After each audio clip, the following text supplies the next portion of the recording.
Takot daw siya sa'yo. Oh! Let's go. Come on. It's okay. Hi mga Airs Loves! Hello! Today is January 6, 2023 and nandito tayo sa Vista Mall kasi tayo ay may appointment sa ating dentist! Dito tayo ulit sa Exquisite Dental Center. Sila yung nag-aalaga ng ngipin namin buong family. So ito yung mga services na ino-offer nila and much more. So ayan, located siya dito sa may Vista Mall, Santa Rosa. Tara, pasok na tayo sa loob. Sasan, you want them to clean your teeth? Can I see your teeth nga po? Can I see your smile? Uy, wow, smile! Ikaw, patingin ang ngipin. Ay, smile. Patingin! Patingin nga! Smile, though your heart is aching. Ah, tinanong ni Doc kung may natanggal. Natanggal yung dalawa. Ayan. So, upper and lower wires. Tapos may mga bracket din na natanggal. 4, 4, 3, 4, 3, 5.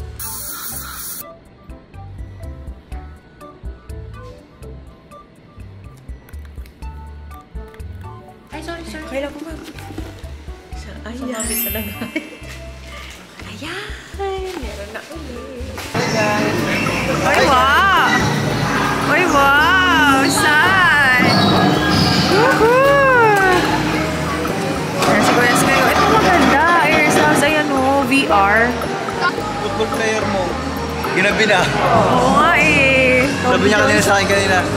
Tay, hindi na tayo makapaglaro ah. Biglaan kasi yung alis today. Kasi may kailangan i-check dun sa veneers ni Tatay Lux. Eh sabi ni Sky, kala niyo makakapunta siya sa soccer field. Taray, Ronaldo! Missy! Ito si Missy. Ayan si Missy.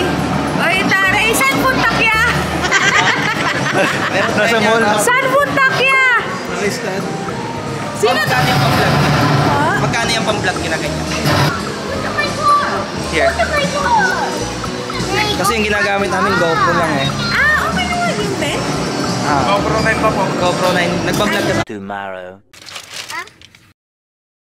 Thank you. Thank you po. Thank you po. Thank you po. Hello mga Airs Loves! Hey, today is January 8, 2024 and tayo papunta ngayon sa commissary kasi ngayon i-disassemble yung stainless. So nandito na sila Ma'am Iris. Itbit namin yung mga bata. At dito tayo. Ay, gusto ko pala mag-thank you kay Ma'am Sunshine. Thank you Ma'am Shine. Nagbigay si Ma'am Shine ng Jayco kahapon. Ano siya? Reseller namin siya ng Manila. So may mga bagong stock si Ma'am Shine. Kung gusto niyo po mag-order, ayan. Ito po yung ano ni Ma'am Shine. Facebook page. Ayan. Go! So ayan na yung aming commissary. Ma'am! Happy New Year! Ito na iniintay natin na pagkakataon. Ay, parang kailan lang. Ay, sir, parang kailan lang binubuo pa natin to ah.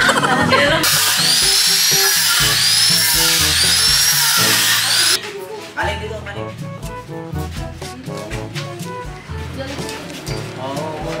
Pati ka siya. Yung gate na. Tayo muna. Tagay dito.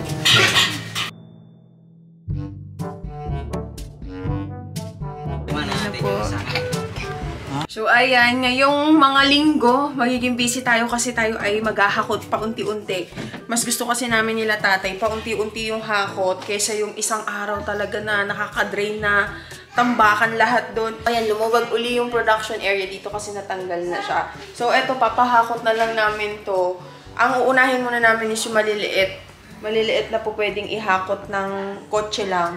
Kasi mag-aarkilan na lang kami nila tatay ng L3 ba? L3 ba yung tawag dun? Yung parang medyo mas malaki-laki. So, ayun, Airs Loves. Hindi ko alam ngayon pala, i-assemble pala nila nanay. Doon ang problema, hindi ko pa natapos ayusin yung sa baba, sa bahay. Kaya, tignan natin kung anong mangyayari doon. Tapos, ayan, naialis na rin dito yung lababo. Ay, mamimiss ko naman. Wala tayong ilaw dito. Wait lang, ha. Di mano-mano yung ilaw namin dito. Yan, di ganyan siya. So, ayan, ito na rin yung lababo, i-check nila sir kung ano yung parang mas okay. Kasi yung magiging dirty kitchen is yung garden. Kung naalala nyo pa yung garden dun sa harap, gagawin na siyang dirty kitchen. Iko-close na siya. Para magagamit pa rin namin yung kusina talaga namin. So, ayan. Buti na lang sila, Ma'am Iris. Ang ganda ng ginawa nila dito. Tatanggal. Yan. Kaya kung gusto nyo rin magpagawa, kahit nangungupahan kayo, ayan, pwede gawa nila sir ng ganyan. Yung natatanggal pa rin siya. Ayan. O, diba? Ang haba niya. Iwan lang namin kung kasya siya doon. Natin mo lang pala to. So, kaya pag sinilan ko to, hindi yan matatanggal. Ayan. So, ito na. Yan na uli yung lababo. Manong. Ay, ito. Kailangan ko lang namin bumili ng ganyan kasi ito sa may-ari ito. Yan. Kanila talaga yan. Pero ang balak namin ni tatay, mas malalim sana. Para kahit maghugas ng mga tray, marami pa rin space. Ayun, medyo marami-raming gastos dahil adjustment na naman. Adjustment, pero carry lang kasi in the coming months, medyo mababawi naman siya kasi hindi na namin kailangan bumayad ng renta ng commissary kasi ang renta dito ay 7,500. 8,000 talaga siya, pero natawaran namin kina tatay ng 500 pesos, so 7,500. Tapos ito pa yung isa namin, yung aircon. Ayan. And thank you so much sa About Air Conditioning. Tama ba? Ayun, sila yung magdi-dismantle nito. Sila din yung maglalagay. So, taga Bacoor sila. So, ilalagay ko yung page nila dito. Ayan. So, this month din yan sila. Thank you so much po. Yan, yan. Yan, ayan. Ang dami natin gagawin. Tapos, ayan, yung mga ref. Ay, hindi ko pa pala napakita sa inyo. May bagong addition sa aming mga freezer. Ito yung patayong freezer and binili namin siya second hand sa kapitbahay and kundura din ulit. Kasi gusto namin kundura. Maganda kasi talaga yung mga freezer nila. So, tingnan natin yung laman niya sa loob. Ayan siya. Ayan pa yung mga kailangan nating hakutin sa bahay. Ay! O sige, okay lang kuya, isa pa po. Ayan, yan ang ating umagahan. Kala namin totoong buhok ni kuya. Sombrero lang pala yun. Yan na yung lababo. So ngayon, tignan kung paano yung gagawin sa kanya. Kung semento ba, kanyan. Kuklose na natin to. Gagawin na siyang dirty kitchen.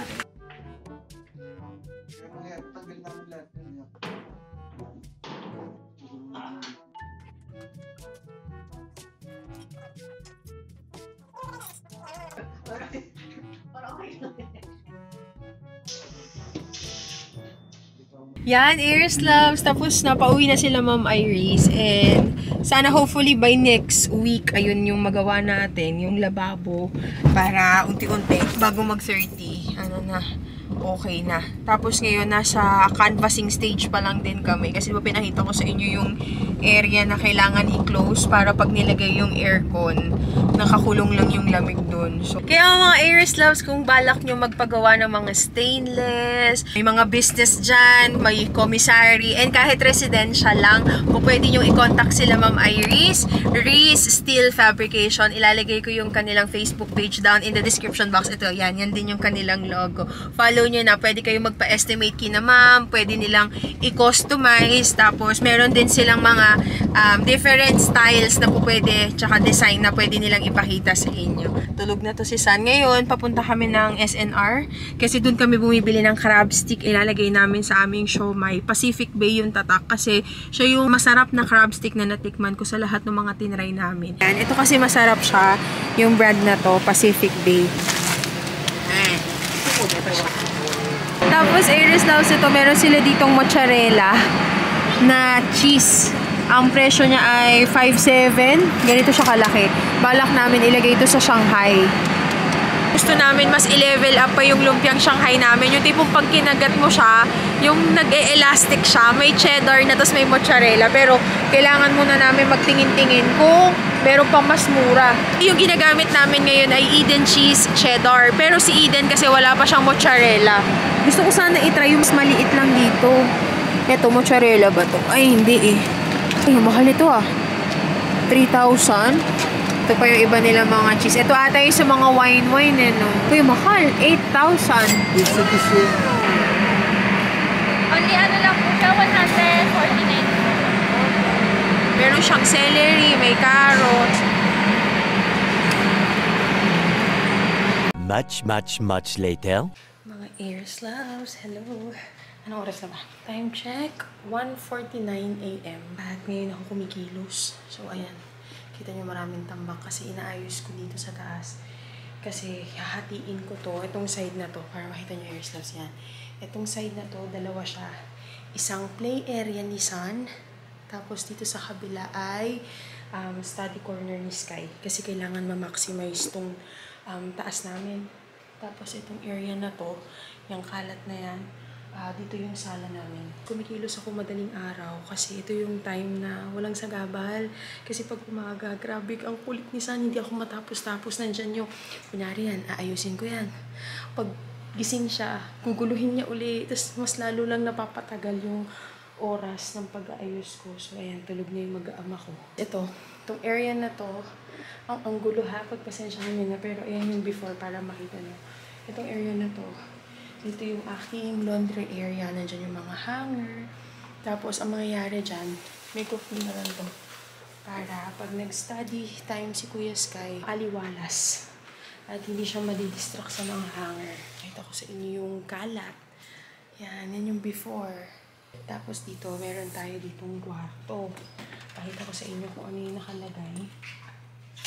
Yan. Itong kwarto na to ay bodega. Ayan siya. Mga tambakan siya. Ang mga nakalagay dito ay mostly tools ni tatay. Dito sa taas, tools pa din siya ni tatay. Set up na pool, mga helmet, yan, mga ganyan. Mga foam. And speaking of foam, guys, nagpalinis ako sa Wonderlinis dito sa may Cavite. Wonderlinis, nilinis nila lahat ng foam kasi every 6 months talaga dapat nililinis yung mga foam natin. Cleaning day today with Wonderlinis. Ito yung mga foam namin. Nilinisin na siya nila ate. Good morning, ate. Good morning. Ang cute pati yung panlinis nila yellow.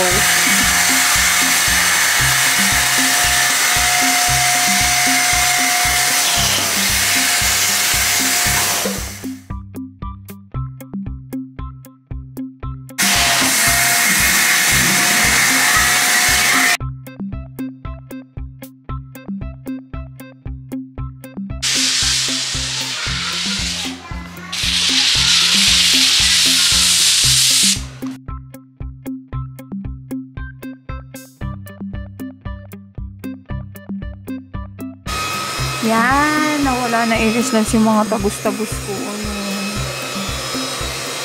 Tapos ayun, pinatutuyo na lang. Tapos ito pa yung isa. Tapos ito yung kapal.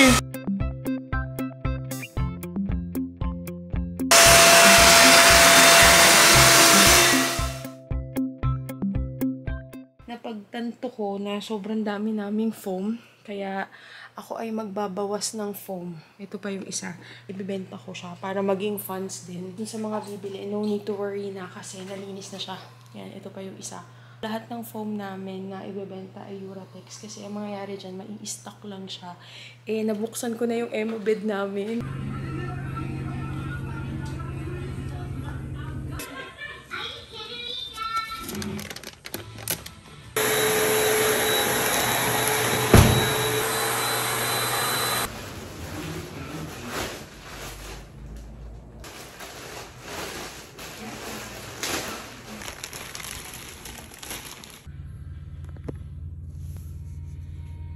Finally, nagamit na namin siya. Ang sarap-sarap niyan tulugan. And kasya naman na kami dun, kaya lahat ng foam ile-let go ko na para wala na ring extra mga kalat-kalat. Kasi mag-accumulate lang to ng dust. And sayang naman, kakalinis lang. So, ayan. Ilalagay ko na lang yan sa marketplace. Sana taga dito lang din yung bumili kasi lalo na tong kapal-kapal niyan. So, ayun. Ears loves. Going back, itong bodega natin. Naayos ko na to, pero gumulo na naman siya. Dami na naman tampak. So, kailangan ko uli magtapon, magpamigay, magbenta. Kasi itong area na to sa taas, gagawin ko na siyang closet ni Tatay Lux, ni Sky, tsaka ni San. Ang mga boys ko, ito na parang walk-in closet nila. And itong lahat ng nakalagay dito, mapupunta siya sa baba. Kasi yun yung current closet nila. Pakita ko sa inyo. Habang ako ay naglilinis, sinasabay ko na rin yung paglalaba. Mas mabilis kasi kumilos talaga pag madaling araw. Tuloy-tuloy ang kilos ko.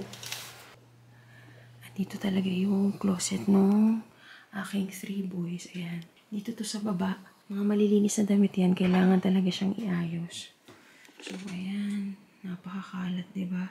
So, ito yung mga iaakyat ko sa taas.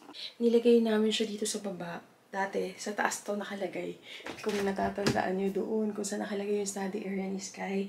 Pero naisip ko, sige, bababa ko na lang para pagkatapos maligo, diretso na dito sa baba, makakapag-visita sila.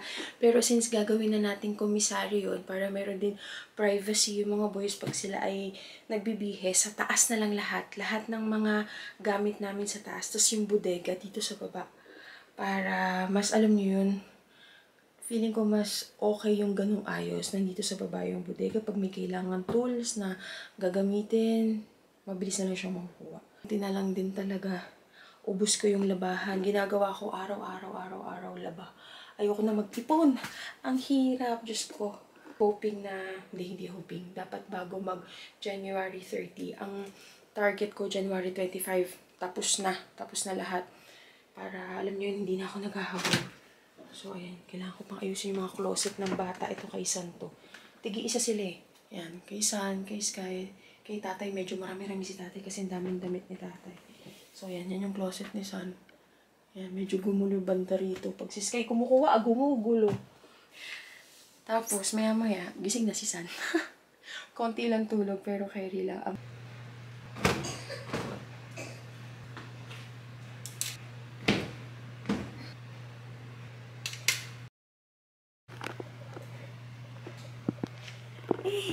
Ba't ka nagising? Gusto niya talaga katabi si nanay. Buhat? Sleep ka pa. Talaga? So talaga nito lagi kaming tabi. Kasi maya't maya, hinahanap niya yung dede ko. Para siyang tuta. Yung naramdaman niya siguro na wala siyang katabing dede.